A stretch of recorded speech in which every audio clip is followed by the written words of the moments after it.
question from Aaron is up next. Can you explain the rule of 55 in regards to retiring early at age 55 and immediately being able to pull from your 401k and your current employer's 401k without paying penalties? So if I'm correct, this is a rule that a lot of people who want to retire early might be interested in. So can you help them understand? Yeah, so what most often happens with retirement accounts, you think about Roth IRAs or traditional IRAs, the way that it's written is, hey, you got to put this money in there.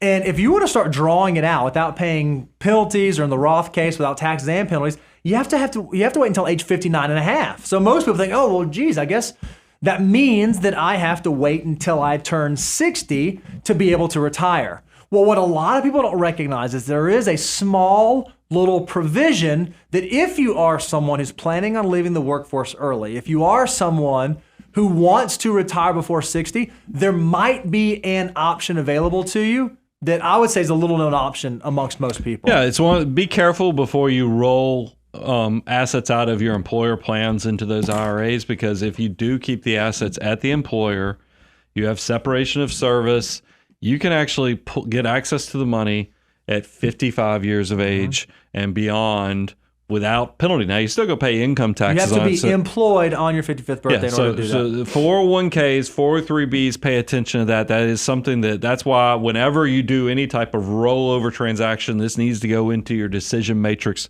of figuring out. Now, I think it would be remiss if we didn't mention there are a group of you who have what's called 457s. You know, if you're a government employee or you work for a not-for-profit, those plans, what's so incredible about them is that they don't have any early restriction on them. So, IRAs are 59 and a half. So that's something to pay attention to. 401ks, 403bs, if they've chosen that provision, it's 55. And then if you have a 457, there's not an age restriction on it. Pretty powerful planning thing. Just that this is all goes in your decision matrix.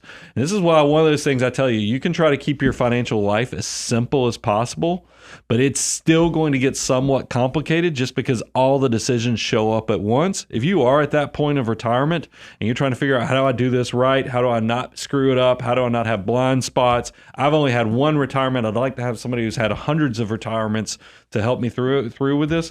Consider taking the relationship to the next level. Use the fulfillment of the abundance cycle where you learn, apply, grew, now you're at this level of success. We work with people all across the country. I love that because it gets complicated. It gets nuanced. I mean, we're talking about 55, pulling out a 401k. There are actually other provisions available. You can do 72T distributions. There are other structures and strategies that you can do to access your dollar. So it's not like if I don't have the 401k or if I wasn't employed when I turned 55 in the 401k.